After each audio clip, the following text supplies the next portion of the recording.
Guys, welcome back to Helen Unfiltered. I'm Cassidy Dilger, and today we're continuing our series with the wild thought experiment.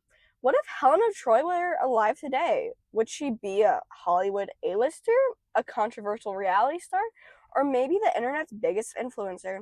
To break these all down, I have a very special guest, my friend Andrew Wilson, who is obsessed with all things media and pop culture. Welcome to the show.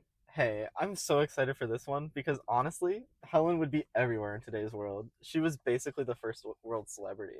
Right?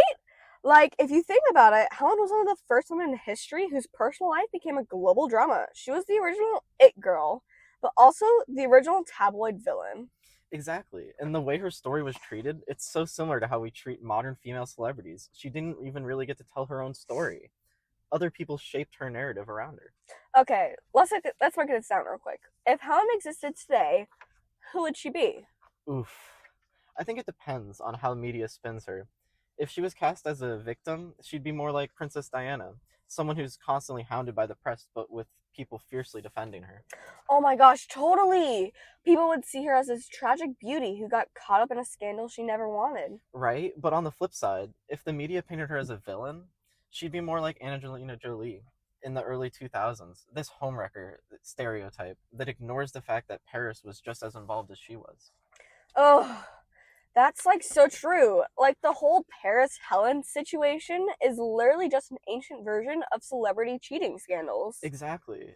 And if this happened today, you know there would be people making TikToks with conspiracy theories about whether she really left willingly or if Paris manipulated her. Oh my god, yes! There'd be Twitter threads like Helen of Troy exposed. The receipts prove Paris was toxic. And then the Instagram influencers would be like sending love and light to Helen during this difficult time while also posting thirst traps. Stop! That's like so real. In the tabloids, they'd eat this up.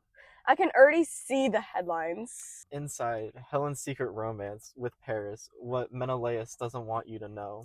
Or Helen of Troy, love story or PR stunt? And you know there'd be a Netflix documentary, like Helen, the woman who launched 1,000 ships featuring dramatic voiceovers with blurry reenactments. Okay, wait. What about if Helen was in charge of her own image? Like, what if she was an influencer? Oh, she'd dominate the social media. Imagine the Instagram post, high fashion editorial shots with captions like, just a girl who started a war, hashtag oops. And you know she'd be doing TikTok get ready with me videos like, get ready with me to flee my husband and start a war. And the brands would love her. She'd be out there selling perfumes with names like Trojan Fire or 1,000 Ships. Okay, but real talk. Do you think she'd be more of a Kardashian style influencer or would she be like a feminist icon? Honestly, she could go either way. Some people would idolize her as a woman who broke free from a bad marriage, while others would call her selfish for causing chaos. That's exactly what makes her story so interesting. There's no one way to see her, and honestly, that's true for real life celebrities today. People project so much onto them, and it's not fair to them whatsoever. Yep, and the biggest takeaway, we haven't changed that much. The same way people twisted Helen's story to fit whatever narrative they wanted, that still happens now. And that's why Helen of Troy is still so relevant today, whether she wanted the attention or not. She became a symbol of beauty, scandal, and power. And that's exactly how we treat famous women now. Which honestly makes me wonder, have we learned anything at all? Oh, that's the real question. But I guess that's a combo for the next episode. For sure. Thanks for having me. This was so much fun. Anytime! Alright guys, that's a wrap on Helen Unfiltered. Thanks for hanging out with me for this part of the series. And if you liked it, let me know. Maybe we'll tackle another historical figure next. Until then, stay curious, stay skeptical, and don't believe everything you read in the tabloid.